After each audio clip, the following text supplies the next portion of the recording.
In today's video, we're comparing the gaming performance on the Apple M1 to the latest iPhone and iPad devices. I'm sure you're all aware of this by now, but some iOS games are now playable on M1 Macs via the Mac App Store. Not every game is available, mind you. It's up to the developer to opt in to the program.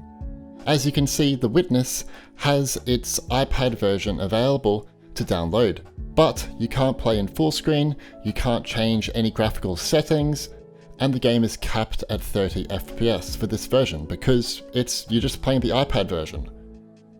That said, the official desktop version is also available on the Mac App Store, but it doesn't support iCloud backup.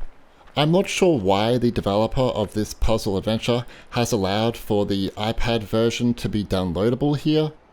I would suggest that you just remove the iPad version and make the desktop version a universal application with the iOS version, so saves are transferable between both versions. With the Mac version, you can play at a high graphics quality, you can play in full screen, and you can enable VSync if you want to avoid screen tearing. Playing this game on my iPhone SE 2nd Gen, you can see when compared to my Apple M1, there is far less environmental detail, such as grass. Up next we have The Last Campfire, an amazing puzzle adventure game on Apple Arcade. As many of you know, Apple Arcade is a cross-platform service across Apple devices. So the iOS and Mac version are a universal app. Many features are transferred over for this game, such as keyboard support on iPad and Mac, iCloud backup across all devices, controller support, and more. The Apple M1 version is graphically on par with most Pro iOS devices. Take my iPad Pro 4th Gen, for instance. Our iPhone SE plays the game at a lower render resolution, even with the A13 graphics chip. On Mac, you have the ability to choose a graphic quality and enable anti-aliasing. Plus, on Apple M1, you can enjoy a higher frame rate, while on iOS devices, it's capped at 30 FPS. Layers of Fear is a 2016 psychological horror game. In 2019, it was ported to iPhone and iPad. However, the iOS version is not available to download on the Mac App Store. Instead, you can buy the official desktop version on the App Store. However, it doesn't support iCloud backup. Still, both games are exactly the same in terms of content, and both versions offer controller support. However, they differ in the graphics department. The Mac version lets you enable more advanced graphical techniques. We're talking anisotropic filtering, anti-aliasing, SSAO, mirror reflections, higher quality textures, considerably improved shadows, and more. Plus, the iOS version is capped at a lower frame rate, while our M1 MacBook Pro can play the game at a high quality preset and get around 40 to 60 FPS. It dips to 40 in challenging scenarios. The game supports OpenGL on Mac and Metal on iOS, so I imagine if the Mac developer Aspire Media update the Mac port to support Metal, the frame rate can be more stable. Hopefully they do that. Here we have XCOM 2, a turn-based strategy game. The Apple M1 version is not performing well.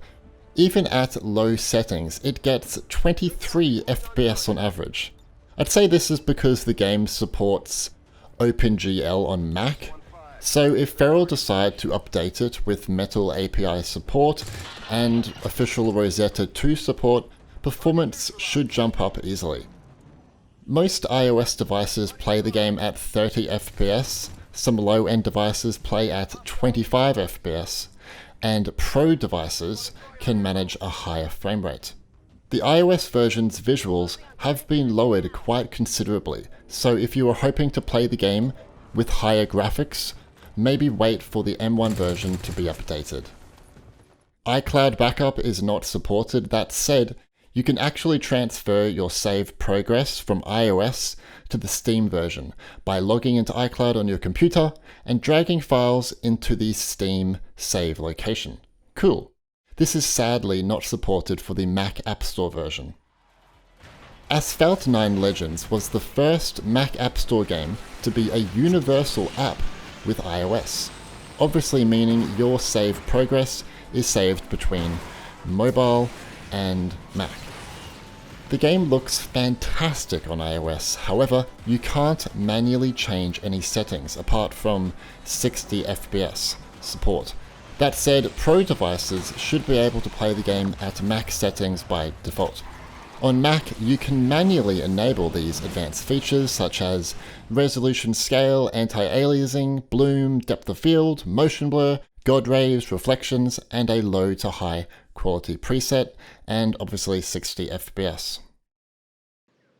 Life is Strange is one of my favourite adventure games. I was so excited when it was brought to Mac by Feral Interactive in 2016, and then the mobile version was brought in 2017, but that was not by Feral. On Mac, the game supports OpenGL, so performance is kind of mixed right now, going anywhere from 30 to 40 FPS at both medium and high quality preset. On iOS, the graphics are locked to a significantly lower quality, and the frame rate is targeting 30 FPS, and it wavers between locked and unlocked at times. Still, the Mac version looks considerably better, and for some reason has a nice orange tone to it. Keep in mind, these are not a universal app, so iCloud backup is not supported. Obviously, Minecraft had to be tested for this video. On Apple M1, Minecraft runs great, hitting over 100 FPS at fancy graphics.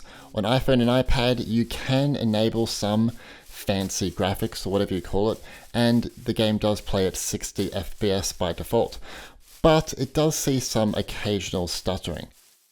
The Mac version is not available on the App Store, mind you. You'll have to pick it up from the official website, but I'm sure many of you know that. I hope Mojang bring keyboard and mouse support to iPad in the future, because I mean, under settings, if you look, you can already see some of the peripherals are listed, but you can't actually use them, so why are they there? Farming Simulator on iOS has always been a dumbed down version of the PC or console version. The 2020 edition is the best one yet, with somewhat improved graphics, but it's still playing at 30 FPS. The iPad version of Farming Simulator 20 is also available to download on the Mac App Store. But don't bother, as yeah, that's the iPad version and you can't resize it and whatnot. Whereas the desktop version of Farming Simulator 19 is available on the Mac App Store.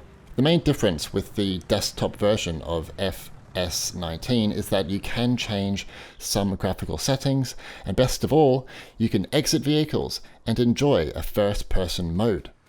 This is still not possible on iPhone and iPad, which sucks.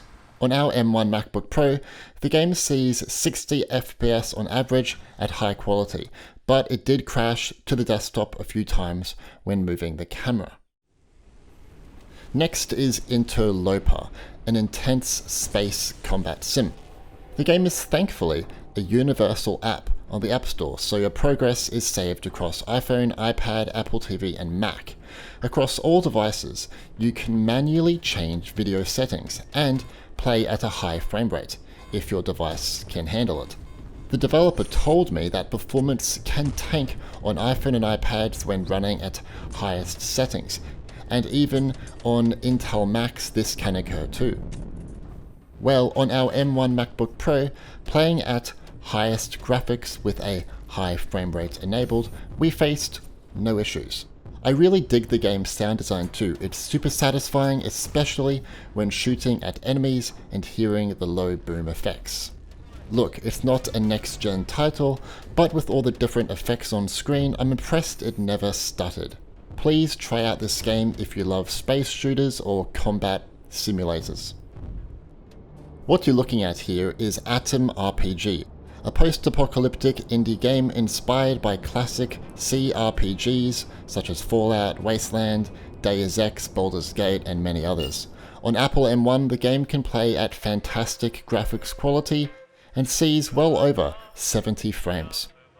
On iOS, you can choose the fantastic graphics quality preset too, and if you have an iPad Pro, you can enjoy up to 120 FPS. Keep in mind, the desktop version brings you SSAO, dynamic reflections, image effects, grass bending, and more effects. With these not enabled, you can get over 100 FPS. The game doesn't support iCloud backup, but you can log into your Atom Cloud account and your saved progress will transfer across iOS and the Steam build. Back in 2018, Apple awarded the puzzle game The Gardens Between with the Best Mac Game of the Year. And then, when it was brought to iPhone and iPad in 2019, they awarded them again with the Apple Design Award winner for 2019. This puzzle adventure is not demanding by any means, but it does still look very beautiful. On our M1 MacBook Pro, it plays at 1080p, a high graphics quality preset, and gets 60 FPS on average. However, it has an issue right now with anti-aliasing, as some textures disappear when you enable it. However, I have informed the developer of this issue. On iPhone 12 models, iPhone 11 models, and iPad Pro 3rd and 4th gen, the game plays at 60 FPS and absolutely pixel perfect resolutions too, so there is no major difference here. Oh, also on iPad the game supports keyboards too, which is cool. Please note the Mac App Store desktop version and iOS version don't offer iCloud backup. The Pathless is poorly optimized on Apple M1 right now. At 1080p Ultra, the game is borderline unplayable. At 1080p High, the game's frame rate is better, but still randomly stutters. For the game to be enjoyable on Apple M1, I lowered the resolution to 1600 by 900 at high settings, and it sees 60 FPS on average. On iPhone and iPad, the game's visuals are quite dumbed down, seemingly playing at low to medium settings, and is targeting 30 FPS. That said, the FPS drops below that in more challenging scenarios. At least on Apple M1 Macs, you can enable better environment quality. Having it on high or ultra means foliage will move realistically when the hunter interacts with it. Honestly, there is no graphical difference with the Steam version of Moonlighter and the iOS version. What's different is that on our MacBook Pro M1, the game sees well over 200 FPS and has full controller support.